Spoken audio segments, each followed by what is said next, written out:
Hello and welcome back to my channel. My name is Shareen. I'm an interior designer in New York City and I am working on, well actually no. We have completed the interior of Muliano's Trap Kitchen, the latest Green Shareen design here in Brooklyn, New York. Which one? Really proud of these owners for taking on the endeavor of their latest restaurant, and in this space they wanted to go for an upscale Italian gangster, and that is what we have accomplished here with the mix of textiles and tile and wood, industrial, a little bit of mid-century modern in here, and really excited to bring this project to life for them.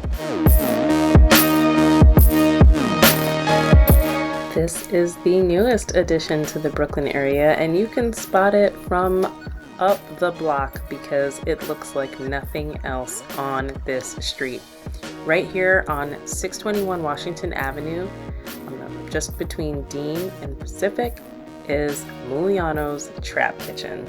This project is near and dear to my heart because of the amount of time that went into getting it up and running. My clients communicated that they wanted upscale Italian gangsta, and we delivered. One more design element that was a favorite of mine is the slotted wood wall, which introduces a different type of texture, and this slotted wood wall is just a little bit of a separation between the bathroom and the clients. You'll notice we put in gray outlet covers everywhere because we wanted to make sure that that blended in with the walls and it wasn't super obvious, and the same thing with the bathroom. Everyone knows the space has a bathroom.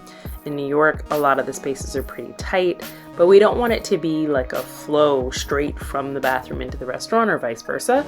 So we created another pony wall with a slatted wood top to separate the restroom, just like we have the one that separates the hostess stand from the first group that is seated in the restaurant. The other thing that I would call out about this space is the diagonal pattern that the hardwood floor is on and how that mimics the pattern of the bar.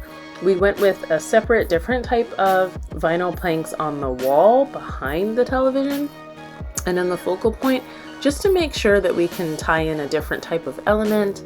So we have the wood, we have the softness and glossiness of the tile, we have the matte of the pendant lights, and then of course we have a bit of green throughout in the slatted wood walls up front. And don't forget those super cool spiral trees that are outside. The other really striking thing when you walk into the space is the ceiling. I was obsessed with doing fun things on the ceilings, and so the idea of ceiling tiles gave it a mix of a transitional type of space, and then also was able to give it some depth and just make the space feel cozy. I wanted it to have a nice masculine balance, and so the slate gray on the walls coming in with this like burnt umber colored on the ceiling was going to create that cozy vibe. We have our pops of gold throughout, but I think what I should call out here is the strategic placement of the mirrors. Mirrors will always open up a space if you put them near a window. And in this instance, because we didn't have a window to put it by, it's just strategically placed throughout to bounce the light back and forth. We have our recessed lights set within the ceiling tiles, much to the contractor's chagrin, but I did want to create an open space by having those mirrors throughout that would bounce the light around. And in the front lounge area, we just turned the way the orientation of those mirrors in order to layer lighting. Layering lighting is another fun way to create a very cozy or intimate space, and these sconces are it. These tiny balls remind me of the Italian style spaces of the olden day, and next to that we brought in the tile work similar to what is done out front, and we have the logo there on the front of the bar. And like I said, that pop of gold is also coming from not just the sofa, but it's picking up the undertones of the pendants that are hanging over the bar. It would not be a restaurant without a boss's kitchen. This kitchen is a mix of some residential and commercial pieces, which was a creative decision that we made because of the amount of storage that this client has in the cellar. So with that, they were able to fit more appliances that were maybe on a little bit smaller side so that they can expand and change their menu the way that they choose and still have the function that they need in order to make sure that they can turn out what they need to turn out. So we made the decision to put this butcher block island in here, which was brilliant because cutting boards are not something that you want to be searching for in a restaurant. You'll have a nice large chopping block here that they can use. And you also have a fun little serving window. The original size of this kitchen was smaller. We pulled the wall back in order to make it larger. We added some shelves on the wall. We put in a nice huge range with griddle. They're gonna have 3 sets of deep fryers in here, double oven, convection ovens in here, and they have that really convenient serving window, as I mentioned, so that if something's coming on and off the warming trays, they can get it out to the staff as quickly as possible. No bar would be complete without open shelving, and you've got to have a top shelf and a bottom shelf because it matters. This custom bar was built with custom countertops both on the front and the back, and we actually layered the countertops in the front in order to create the appropriate height for clients with the right amount of overhang, and then also a lower height for the bartenders when they're prepping and sending things out so that they don't necessarily have their messy area where the clients are trying to eat and enjoy their meals. I thought it was a really creative way to make sure that we're utilizing the space as best as possible, and there's tons of storage underneath that bar as well for their crates. Now where the client is sitting, they're looking at the strategically and well lit space that's behind the bar. They have the television up there also that'll entertain them. That's connected to the Sonos speakers that are wired throughout the space. And they also have the ability to interact very easily with anyone that's to their left or right. This is a 14-foot bar, significant length there, and they can interact easily with the bartender. If you go back up to the front of the bar at the entryway, that corner on the side is super easy for an Uber, Seamless, or Grubhub associate to come and grab those to-go orders and head right out of the space. They also have, in front of the pony wall, a hostess stand. So they have the ability to keep some things up at that hostess stand so that when some of those to-go orders are coming in, they can get in and out as quickly as possible. There are certain things about a space that you just have to see it to believe it. When you enter the trap kitchen, you are standing on these vinyl plank luxury tiles that are on a diagonal, and they complement the chamfered edge of the bar. And then you have your focal point, which is the bar. This was something that my clients wanted, and we went ahead and built this in. They want to utilize the restaurant on a regular basis for dining, and then they want to be able to rent the space out for events. So in order to have that flexibility, in front of the bar, instead of going with built-ins, we went with a movable sofa. So this is a sofa that can be pushed out, adjusted, or removed, and you can put in any other kind of chair that you'd like to use in order to have an event in the space.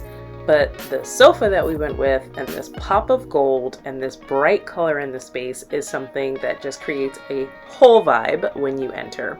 You can sit here and seat 4 here comfortably. You can sit 6 comfortably.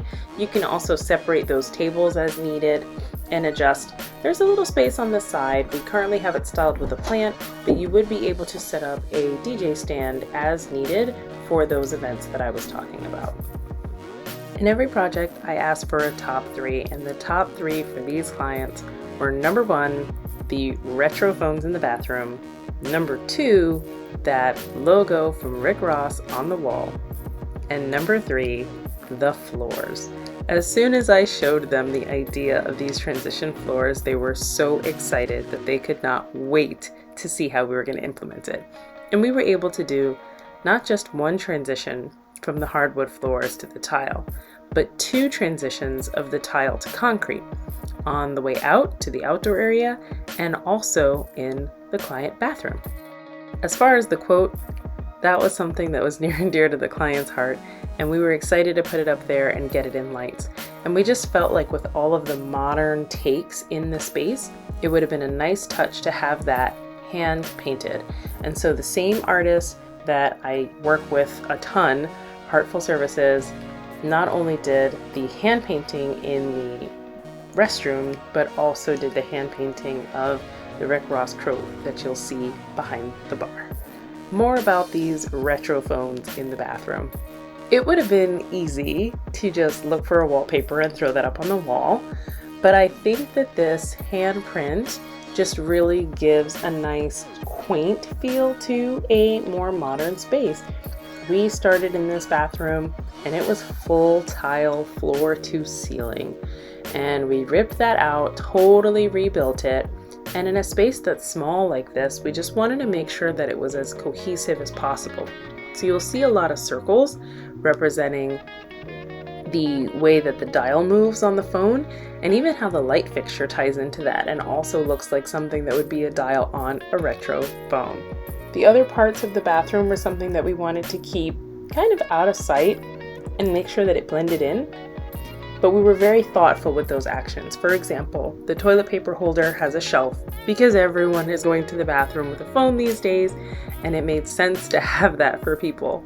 Obviously, there's hooks in here so that people can hang their coats or purses or what have you, and those also look like a fun little trinket. You actually have to kind of really search for them almost. And then the way that the sink is the perfect size for a bathroom this space, because you only have so much kind of wiggle room. We added this additional shelf in there to make sure that we can do some other styling. If you want candles, if you want to burn incense, or if you just want to have just extra rolls of that really cool black toilet paper, you could do that on the shelf. This is a Green Shareen design. And one of my favorite parts about this project is the fact that it is by Brooklyn bred owners, which is an amazing thing to say, because lately there's been a lot of change in Brooklyn, and it's exciting to see the natives working on businesses for their own community. And that is what Green Shareen is about. Thank you for being here. You could have been anywhere on YouTube, but you chose to be with me, and I appreciate that. I'm thankful for you, and I will see you next time. I'm not gonna lie and say it's next Thursday, but it is coming. Those who are not posting are doing. I'm just saying, she's busy. See you guys soon. Bye.